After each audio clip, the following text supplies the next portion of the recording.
You're at the Coaching Inn, 3D Coaching's virtual pub, where we enjoy conversations with people who are engaged in the world of coaching.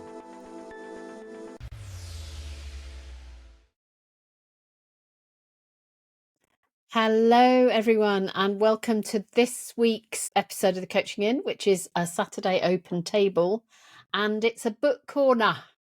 So I know you love the book corners; they get loads and loads of listens.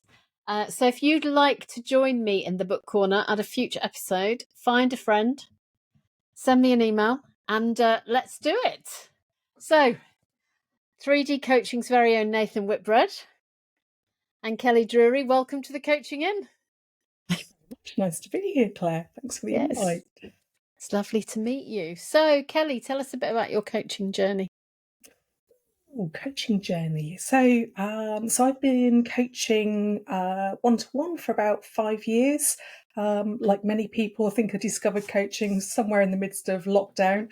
So started coaching online, and so it's I still love online coaching actually, because you're in such a lovely space, aren't you, with people? Do various different kinds of coaching. I'm also a team coach as well, so I do a lot of team development with different teams, which brings its own exciting challenges, and it's a really lovely space to be in. Nice. Yeah. Nice. And Nathan, which bit of you do you want to tell us about? I guess it's the bookie bit of me that turns up today.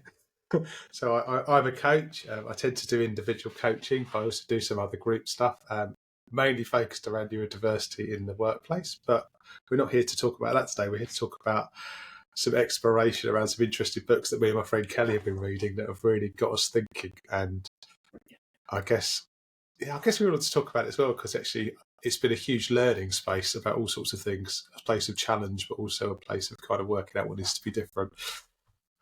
Nice. I got my mojo back reading, so I'm really happy to talk about books today. Do you know I didn't read a non-fiction book for about 5 years? Wow. Well, I did. I read little pages of bits and never really read anything. And then suddenly I got my fiction mojo back, and now I've got my non-fiction mojo back. It's very lovely. What are you reading, Claire? What are you reading? I am nearly finished. I'd like to tell you this because it's been a long journey. Belonging Without Othering. Ooh, by two people, and it's in the kitchen because I'm reading it, so I can't tell you who it's by. I'll pop it in the show notes. It's a really interesting book. It's a hard read, but the amazing thing is that there are 100 pages of references. So I think I'm only halfway through, but that's not true because I've nearly finished. Wow. The joy. So that is a sort of really beautiful thing. You know, you've still got half the book left, and you know you haven't got half the book left. Anyway, It's not about me, it's about you. What are you lovely people reading? Well, should I start, Kelly, or should you want to? So the reason why we kind of started reading together, because we started reading this book, which I'm just going to hold up, which is Me and White Supremacy, which I know others have heard of, and I believe there's even some people that run some facilitated book clubs around it. And the reason why we started reading together, because if you read the T's and C's on this book, it says you cannot pay to be part of a group to read this book. It should always be free. So, so me and Kelly thought we'll just read it together, didn't we? We did. And it was quite. I guess it was quite an interesting adventure, wasn't it? Because it's quite a hard book to read. Yeah. I think in some ways, because it really challenged, and it's quite an angry book, and I understand why it's angry, because there's a lot of injustice it's talking about. I guess we were quite challenged. Well, I was very challenged in terms of what does that mean for me? How much of this stuff do I actually agree with, and how much of this stuff do I not agree with? And also, we started to think about if we took racism, the word out of it, and put other difference in, what would that look like? And I think we started to realise that this is absolutely a valid book, but it's a book about difference as much as it's about racism, because actually people treat each other badly in the same sorts of ways, regardless of the difference. I guess is a good place to start. Where did you get to, Kelly? What did you think? I'm completely with you on that, Nathan. I think we did reach a point where we had some conversations quite early on where we're like, actually, this this is more than just race, and actually you could put it into all sorts of different contexts. So there's some real beautiful kind of learnings from it in terms of how we can show up effectively. And we were talking through all sorts of different implications for coaching, weren't we, Nathan? Just in terms of, helping people just sort of making decisions and really just having that level of self-awareness. And yeah, so so many layers. I don't know where to start, Claire, really. Well, it's interesting because I started it, and then I bought the workbook for me, which is, and then I recognised that it was going to be really hard, and I was going to need to go really slowly, and I wasn't committed to reading. So actually, maybe I'm going to pick it up after Belonging Without Othering, which I absolutely agree with. A lot of the examples in Belonging Without Othering are about race and ethnicity and country of origin and all those things. But I have scribbled all over it of how I can see it connects and challenges around all kinds of difference. So if anyone ever wants to read a book after me, you'll know exactly what I thought, because I've written it all over it in pencil. Well, there's some great exercises in the book. So what Nathan was doing with, sort of going away, reading sort of 3 or 4 chapters each, and then coming back and, sort of exploring what we'd come up with from each of the exercises. And Nathan, you were saying, actually you could apply this to any kind of neurodiversity. You could apply it to age, you could apply it to social class. There's all sorts of different ways that, different privileges show up for people in different spaces. And it's so valuable, really, sort of going deeper into race as well for people that aren't exposed to that very much. But it really, it made us explore this whole space in a lot of depth. Actually, I think it really did change us, didn't it, Nathan? Just in terms of, I think so, and I think one of the things that really jumped out for me was that. And it's funny because it relates to a conversation I was having with someone today, and they would talk. So this individual is a mixed race individual who lives in a very affluent white middle class area. She was just describing, when I go to the gym, people look at me differently. I don't have to say anything, but I think it's different about the way they treat me. And it's this. Do you know what really gets under my skin? This whole idea that when you have a power differential, the person with the least power is supposed to do all the advocating. Yeah. Where did that turn up? Which I know plays into the Timothy Clark stuff around psychological safety and challenger safety being kind of like the starting point for most people. But the reality is you haven't even got the safety to turn up, let alone challenge. Yeah. So it's so interesting, isn't it? And that's showing up in, the more we become aware of difference, the more you notice it shows up. How many neurodiversity advocates are not neurodivergent? Yeah. And how many people are writing books about neurodiversity that aren't neurodivergent? Yeah. So Me and White Supremacy by Layla Said. Said. Yeah. That's what where else? we started. So that's where you started. So where did you go next? Are we going in order here? Oh, they're Blindspot. We love Blindspot, don't we? There's beauty. So this is about the hidden biases of good people. So all sorts of ways that our brain naturally have bias, otherwise our brains would completely explode. So we filter things, we fill in meaning, we find ways that actually make ourselves feel good as well. So we've got conformity biases, authority biases, all sorts of different biases that we have. And so these things were showing up in this book and just pointing out that they can be a good thing, but we also need to be aware of them because they can, create the blind spots. So yes, there was some interesting things. What did you feel? I'm loving this because I'm going through my Audible and finding the ones that I need to finish.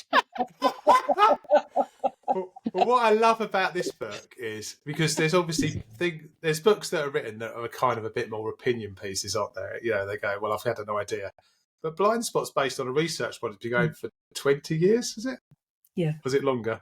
Probably longer. You can actually you can actually participate in the research, and you can find out a little bit about maybe some of the biases you have in, because they do this thing around, they show you two images, and I think it was about race initially again. So they would show a picture of maybe a gun, and then they associate which colour you're thinking about most, and you can start to see some of the associations, and that can be quite hard, I think. You know, in terms of seeing some of that stuff, because you kind of go, well, I've got this kind of bit going on because I still think you have choice, but there's an argument here that says, although you have choice, there are some sort of, should we say, slightly pre-made decisions about what could influence that choice, and you're going to have to work quite actively to be, should we say, more fair and balanced in some of the choices you make, and that can relate to everything.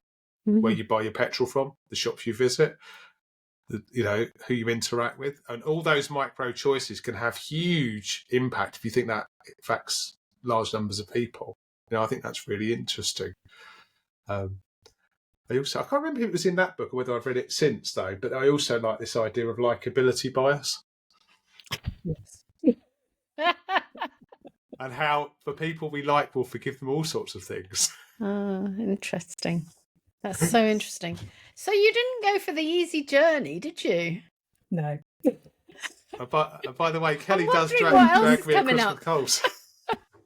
Well, Sorry, what did you say, Nathan? I'd just like to say Kelly, rightly so, drags me across the coals in terms of my thinking, because what I've really liked about our conversation about this, it hasn't been a nice, I mean, obviously we get on well as people that respect each other, but there hasn't been this kind of like, there's been some quite, I guess, robust conversation about stuff, actually, about why do we think that? Why do you think that? Is that okay to think that? How on earth did you get there? Because I think what I've really found great about, you know, doing this with Kelly is that Kelly's, you know, she's got some really good, I think, some well thought through, strong views around, for example, some of the way women are treated. Is that a good way to share that, Kelly? You know, and it's particularly by our society and some of the laws we have around that, in terms of particularly around some of the offences that are committed and how that relates to some of this stuff. And actually thinking about some of the implications of some of the ways we think about this has massive impact for how we behave as a society. Yeah. And I found that really, really useful, actually, really challenging. Yeah. And so, thanks for that, Nathan. I think some of our conversations have covered, you know, sort of race, gender, but also things like faith, wealth distribution, you know, and how that shows up in workplaces, you know, in terms of, you know, people being, you know, put at risk of redundancy, for example, and how much easier it is to be able to cope with that if you've got the resources and you know, support in the background to if you don't have that privilege. And so you know, we've been sort of exploring, well, how's that turned up in our own experiences or with people that we've coached and you know, other people that we've known in various organizations that we've worked in. So it's been quite a personal journey, but I think that's what we've really enjoyed, though, hasn't it, Nathan? It's really made us show up and sort of dig deep into our own experiences in a way that a lot of other books you find, you know, you can keep a certain distance from them, but you can't with these books. You really are, you know, challenging yourself at, you know, almost a meta level of you know, am I being kind of like colourblind? You know, all sorts of different things that it really unpacks and really goes quite deep. So I'm loving the idea that you've got a worksheet, Claire, and that, you know, you're going to give it, you know, time. Because I think we found we could only do it in bits. Can I tell you? We did a chapter at a time. Yeah, it's really a workbook with a really lovely cover. I just need to find it. Yeah. Keep talking. For the person time, Claire's got off to find her workbook. I can't find. Oh, here it is. I mean, you know, it merits that. It's a beautiful workbook. Yeah. It's got Uh, feel as well, isn't it? yeah, guided journal, and it was hard, and it said, so I've done the first bit, and it was hard, and it said go slowly. Yeah, I'd agree with that. Yeah, totally agree with that. Yeah. So it's easy to rush this stuff, and actually, it's kind of like an onion. You've got to remove the layers that you use to protect yourself from people that don't need protecting from, almost. If that makes sense. And there's something, I think the journey of doing it with somebody else who's different is really useful. But different enough, but also you have enough trust that you can receive challenge and be challenged without it being that whole catastrophic thing where you go, oh my gosh. It sounds like a book group with nuclear accountability. Is that how we navigate? But you know what I mean? If you're in a book group with 10 people, you can sort of disappear. Yeah. Whereas if you're in a book group with 2 people, there is no corner. Yeah. No, it's interesting. So after go on, Nathan. No, you say. No, I'm just thinking. I was going to say, what did you read after Blindspot? Well, we've read some other interesting bits because we've also done some more businessy related stuff after we did that marketing book. I can't remember which one it was. It was that short book we looked at by Austin. Is it Clean? Yes. Yeah. Which we quite like because we're both coaches, and for anyone listening to the podcast, I'm sure, unless you're a multi-millionaire coach, you probably think a lot about, how do I make this business work? And I know that's not the purpose why we're here, but that's really relevant. And I think often in coaching, we either duck that subject or fearfully run around scared of what the answers might be. So, and I don't personally think it's complicated to find clients or people to work with, but I do think it takes work and it takes a bit of thinking, and it's all about who do you want to work with, where are you going to put the time and effort in. So what was the book called again? Oh, go on, what was it, Kelly? Where You Work by Austin Kleon. Yeah, it's quite a short book, but it's quite useful because it just talks about marketing strategy at a very basic level, which is all about, who do you want to work with? How are you going to work with them? How are you going to keep it human so that they don't think you're a complete imbecile and hassling them to the point you never want to hear from them ever again? All that sort of good stuff, which is what we hear repackaged over and over again. There's nothing new here, is there? Relationship, people buy from people they like and trust. How do you build that trust in a scalable way that works for you and doesn't kind of wrung you ragged, creating content that you're not, and making sure you're actually doing the things you enjoy doing. Yeah. In terms of content creation, which I think has been really useful. Yeah. So, go on, Kelly. Oh, I was just going to say, I think what I took away from that particular book was, take people with you on the journey of discovery, all the various bit of Lego bricks that you collect on the way, and sort of share and just sort of, share those, so that you're taking everybody with you. So we were realising after we'd been reading these other books, actually, we probably want to unpack these a bit more. It is a journey. It is a journey that you go through. It's lifelong as well. It's So it's they're all related. All those books. So can we have a commercial break? We can. In the commercial break, I want to know what's the latest novel you've read. Yours now. You can first, go on. No. The novel is the commercial break. Okay. Right. So for me, I've been reading the whole of the Rivers of London series and I absolutely love it. I mean, it's the best ever. I think I've told you about it already because I absolutely love it. So it's, for those of you that haven't read it or have been exposed to it, it's Harry Potter meets the Metropolitan Police. It's this concept that there is a secret part to the Metropolitan Police that is charged with managing weird, beep, beep, beep, that's the word they use in the book, but weird stuff, i.e. magic. And there's 2 individuals, one of them who's been kicking around since the end of the Second World War, and another one's a new recruit who basically didn't fit in anywhere else and got recruited in. But it's fascinating because you've got this blend between really well-researched police procedure with the overlay of this magical stuff going on, and I love that kind of wrestling going on. So it's a really interesting insight into the police, but at the same time, you've got this kind of mystical angle to it, and it's got real people in it, and that's the other thing, What so fun. That's what I've been reading. And what are you reading? My summer read, and I know some of your previous guests on the book corner are a bit of a fan as well. But I've got the latest Matt Matt Haig. Haig book. So yeah, Oh, this one's The Life Impossible. I think it came out about 4 weeks ago. So sort of July 2025. And Yeah, this one's set in Ibiza. So it feels like a summer nice. holiday read to oh, me. But I love nice. Matt Haig. I love all of his kids' books. My kids love them.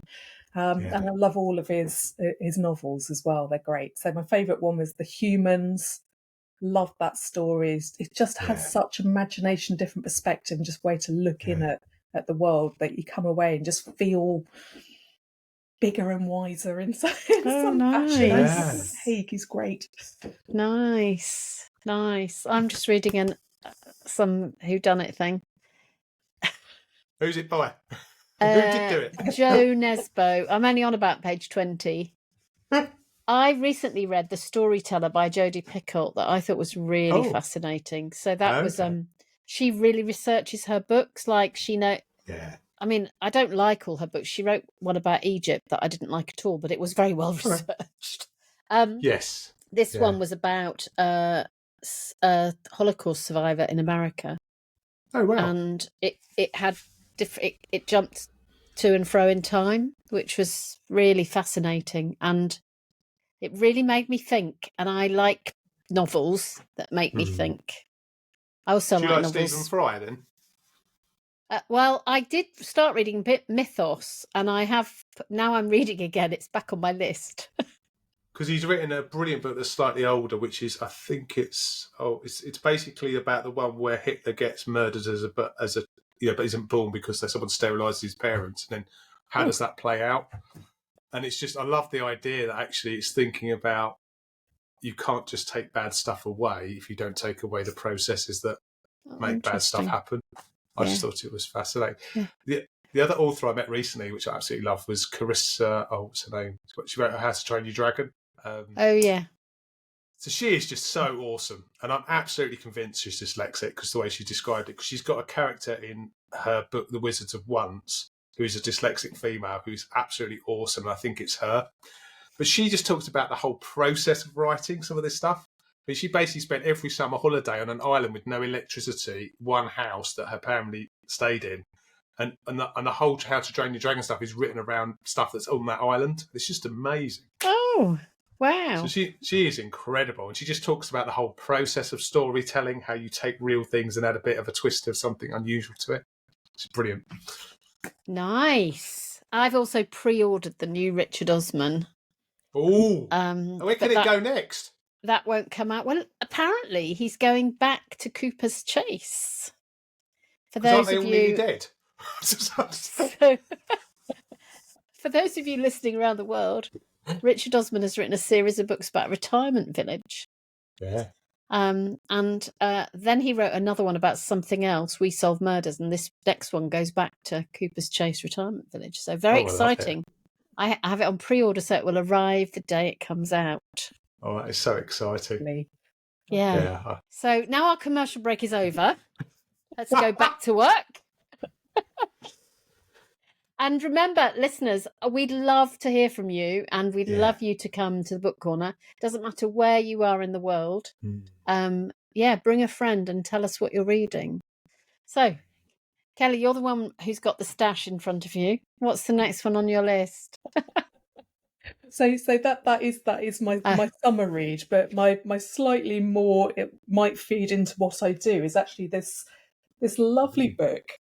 That looks I amazing. picked up in one of the museums in Cambridge where I live, and what's it called? It's been designed around the Earthshot Awards. So I think it's designed to be for teenagers, but just to be sort of thinking. And the title? It's a handbook for dreamers and thinkers.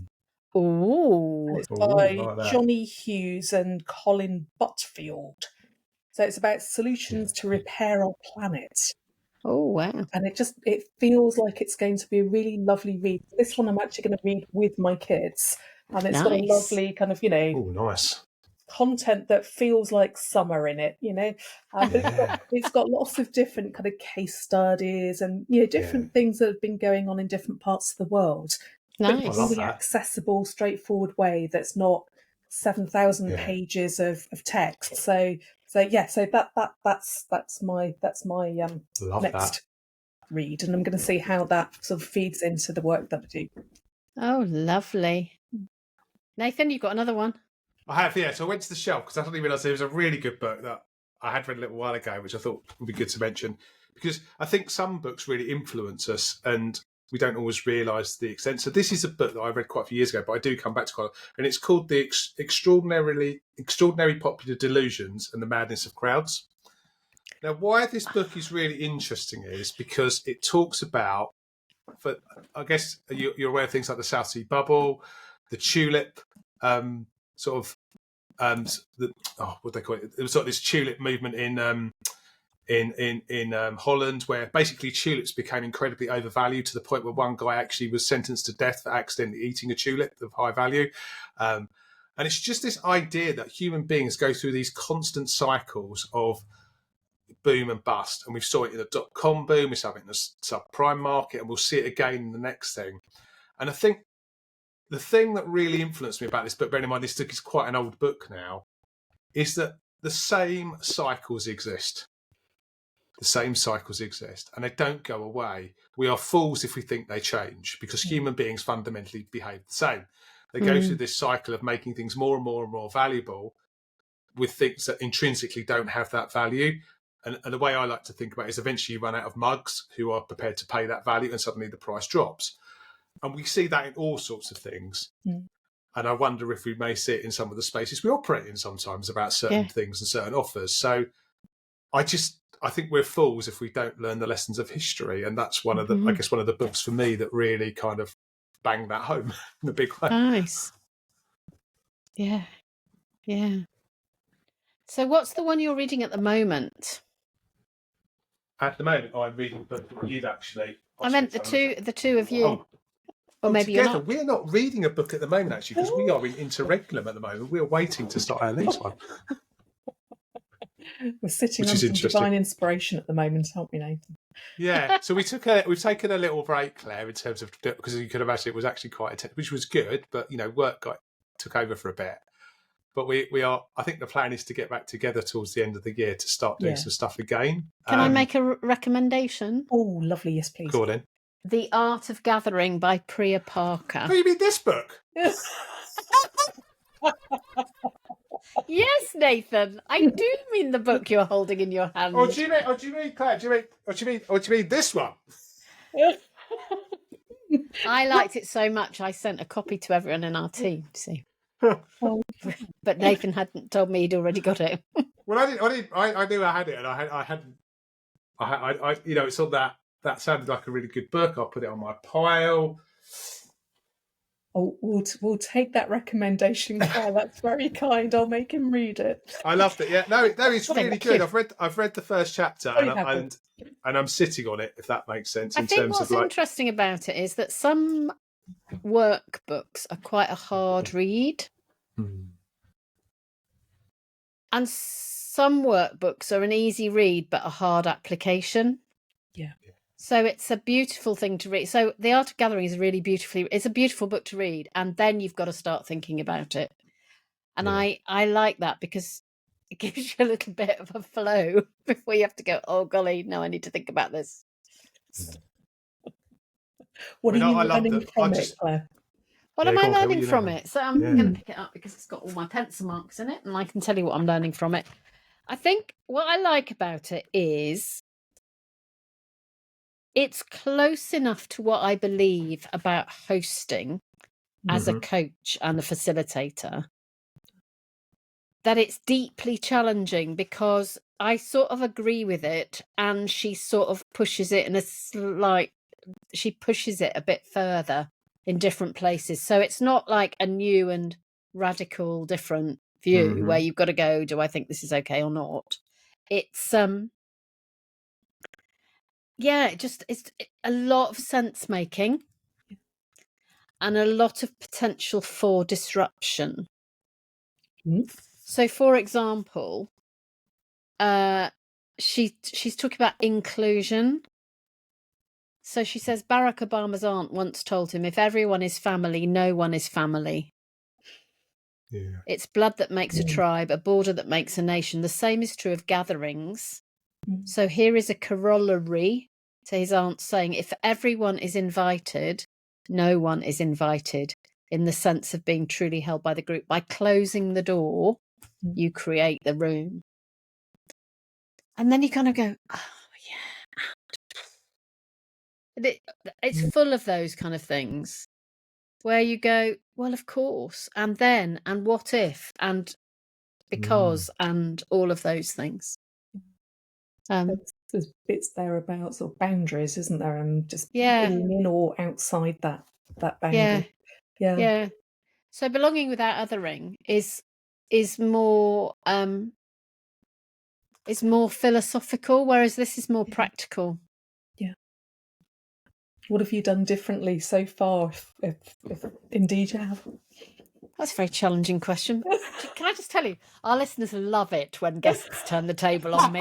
I get lots of emails going, I really like that episode. Well, first of all, I sent it to my team. So the author's now really rich. I was in the middle of writing a chapter in a book and realised that the coach is host. Yeah. And that's really got me thinking about we are the host. So it's their space and yet we're the host. And that's a